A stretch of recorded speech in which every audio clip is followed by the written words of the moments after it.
नमस्कार, SPD news में आपका स्वागत है। पेश है राजस्थान की बड़ी खबरें। अब प्रत्येक व्यक्ति को उसकी कोरोना रिपोर्ट एसएमएस पर अनिवार्य रूप से उपलब्ध करवाने व जल्दी से उसे पहुंचाने के लिए सरकार ने इस रिपोर्ट को हेल्थ राजस्थान GOV-in RT-PCR पर अपलोड करना अनिवार्य करवा दिया है। कोविड-19 की जांच के लिए सैंपल लेकर RT-PCR ऐप में सूचना भरकर SRF ID जनरेट की जाती है। इसके बाद सैंपल की रिपोर्ट ICMR पोर्टल पर अपलोड की जाती है। सभी रिपोर्ट पॉजिटिव या नेगेटिव संबंधित अस्पताल CMHO को अलग से भेजी जाती है। इस प्रक्रिया से सूचना के प्रेषण में देरी होने के साथ साथ प्रयोगशालाओं व CMHO का कार्य बढ़ता है। इसके समाधान के लिए हेल्थ राजस्थान GOV-in RT-PCR पर आवश्यक रूप से रिजल्ट एंट्री की जाएगी। अब किसी भी कोरोना मरीज की जेब पर निजी हॉस्पिटल हाथ साफ नहीं कर पाएंगे, इसलिए कि अब तक भगवान भरोसे चलने वाली दरों को सरकार ने निर्धारित कर दिया है। राज्य सरकार ने निजी हॉस्पिटलों में कोरोना उपचार के लिए जाने वाले मरीजों की दवाओं से खर्च से लेकर 1780 प्रकार की जांचों के खर्च को तय कर दिया है। अब कोई भी हॉस्पिटल किसी भी मरीज से इससे अधिक पैसा नहीं ले पाएंगे। इसे लेकर उदयपुर के CMHO डॉक्टर दिनेश खराड़ी ने सभी निजी हॉस्पिटल व मेडिकल कॉलेजों को निर्देश दिए हैं कि वे कोविड-19 मरीजों के इलाज के संबंध में सरकार के आदेशों का पालना करेंगे। राजस्थान लोक सेवा आयोग ने वरिष्ठ प्रदर्शक समीक्षा परीक्षा 2020 में शामिल अभ्यर्थियों को ऑनलाइन संशोधन का विकल्प दिया है। अभ्यर्थी बुधवार देर शाम तक संशोधन कर सकेंगे। इसके बाद कोई अवसर नहीं दिया जाएगा। सचिव शुभम चौधरी ने बताया कि वरिष्ठ प्रदर्शक समीक्षा परीक्षा 2020 का आयोजन 13 से 17 सितंबर तक जयपुर और अजमेर में हुआ था। अभ्यर्थियों को बुधवार तक आवेदन में ऑनलाइन संशोधन का विकल्प दिया गया है। अभ्यर्थी नाम, परीक्षा केंद्र, फोटो, हस्ताक्षर एवं विषय के अतिरिक्त सभी प्रकार के संशोधन ऑनलाइन कर सकेंगे। राजस्थान भाजपा के प्रदेशाध्यक्ष सतीश पुनिया ने प्लाज्मा डोनेशन का संकल्प लिया है। वे कोरोना से मुक्ति के 4 सप्ताह बाद यानी 24 अक्टूबर के बाद प्लाज्मा दान करेंगे। अखिल भारतीय तेरापंथ युवक परिषद की ओर से आयोजित प्लाज्मा डोनेशन जागृति अभियान के बैनर का अनावरण करते हुए उन्होंने अपने जन्मदिन पर प्लाज्मा डोनेट करने का संकल्प लिया। तेरापंथ युवक परिषद की ओर से कोरोना संक्रमित होने के बाद ठीक हो चुके लोगों को प्लाज्मा डोनेशन के लिए प्रेरित किया जा रहा है। परिषद की ओर से ऐसे लोगों के घर घर जाकर उन्हें जागरूक किया जाएगा। साथ ही बताया जाएगा कि उनका प्लाज्मा दान किसी की जिंदगी बचा सकता है। यदि अब कोई रोगी गंभीर है तो उसकी कोरोना की जांच रिपोर्ट आने से पहले ही फिजिशियन की सलाह पर रेमडेसिविर इंजेक्शन लगाए जा सकेंगे। इसे लेकर राज्य सरकार ने गुरुवार को हुई प्रदेश भर की वीडियो कॉन्फ्रेंसिंग में निर्देश दिए हैं। रेमडेसिविर इंजेक्शन कोरोना मरीजों के लिए जीवन रक्षक इंजेक्शन के रूप में इस्तेमाल किए जा रहे हैं। पहले किसी भी मरीज के लिए रेमडेसिविर इंजेक्शन लगाने से पहले उसकी रिपोर्ट देखी जाती थी ताकि जरूरत पर ही इसे लगाया जाए। ये 5 इंजेक्शन हैं जो अलग अलग लगाए जाते हैं। इन सबकी मिलाकर कीमत करीब 40,000 रुपए है।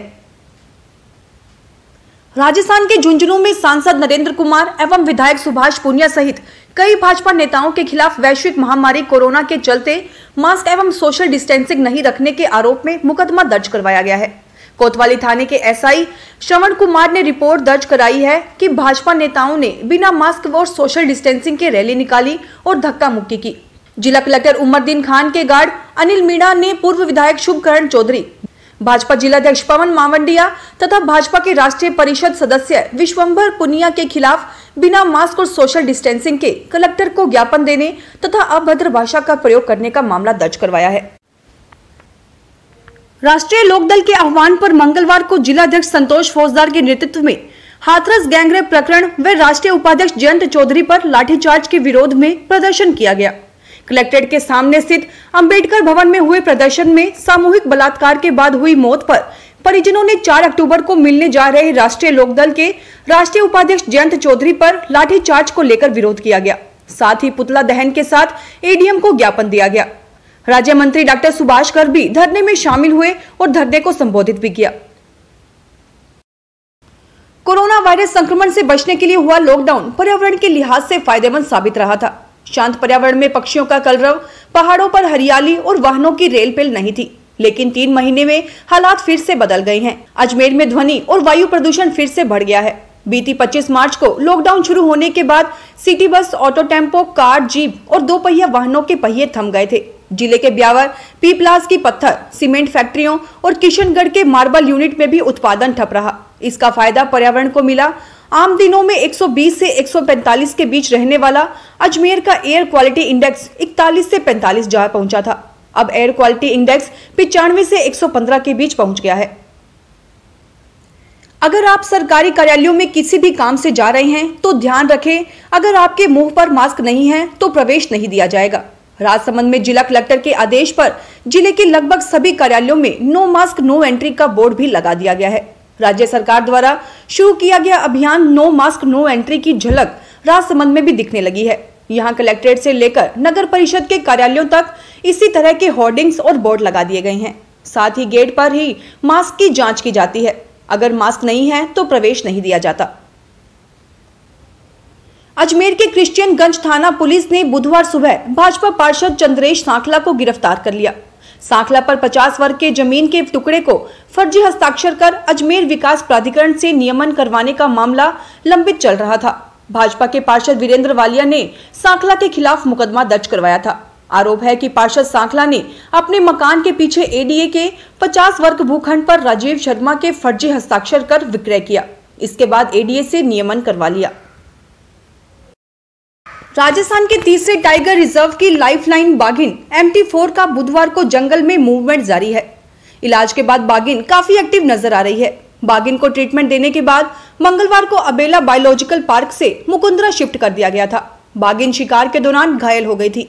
कोटा के मुकुंदरा हिल्स टाइगर रिजर्व से 26 सितंबर को इलाज के लिए अबेड़ा बायोलॉजिकल पार्क में लाई गई बाघिन MT4 मंगलवार शाम को दरा के सॉफ्ट एनक्लोजर में रिलीज किया गया था। बाघिन का 5 बार एक्सरे और पैर की लेजर थेरेपी हुई है। बाघिन को पार्क में 11 दिन तक सीसीटीवी कैमरे से निगरानी के बाद मंगलवार शाम को रिलीज किया गया। राजस्थान के भरतपुर निवासी पार्थ ने दर्द और पीड़ा के बीच जेईई एडवांस में 35वीं रैंक प्राप्त की है। परिणाम आने के बाद परीक्षा से 25 दिन पूर्व पार्थ को गंभीर बीमारी ने जकड़ लिया था। तब से लगातार इलाज चल रहा है और वर्तमान में भी दिल्ली के एक हॉस्पिटल में इलाज चल रहा है। बीमारी के चलते माता पिता व चिकित्सकों के मना करने के बावजूद जोखिम लेते हुए असहनीय दर्द सहन करते हुए पार्थ ने जेईई एडवांस में भाग लिया। भारतीय प्रौद्योगिकी संस्थान जोधपुर ने देश भर की समस्त IITs में पहल करते हुए इस साल बैचलर ऑफ टेक्नोलॉजी पाठ्यक्रम में बहुत बड़ा बदलाव किया है। IIT जोधपुर ने समस्त विषयों के बीटेक प्रोग्राम को रीडिजाइन किया है। सबसे बड़ा बदलाव एक साल में 2 सेमेस्टर की बजाय अब 3 सेमेस्टर होंगे।